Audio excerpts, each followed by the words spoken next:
ঘুম থেকে উঠে দেখি বাইরে বৃষ্টি হচ্ছে। কাজে আজকে বন্ধ। কি করব ভেবে পাচ্ছিলাম না। ভিডিও তো অনলাইনে দিতেই হবে। তাই আমি আমার থাকার জায়গার একটি ভিডিও বানালাম। দেখুন, আমার ঘরের দোতলার উপর থেকে কত সুন্দর পরিবেশ।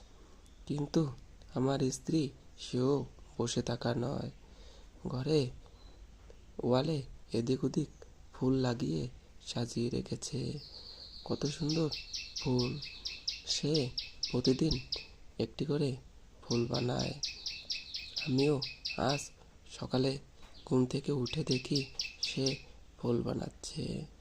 আমি আজ 11টায় ঘুম থেকে উঠছি, উঠে দেখি এখনো ফুল বানায়।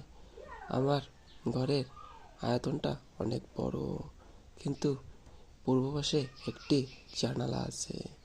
পূর্ব পাশের জানালা দিয়ে তাকালে অনেক সুন্দর একটি প্রাকৃতিক পরিবেশ, অনেক সুন্দর লাগে।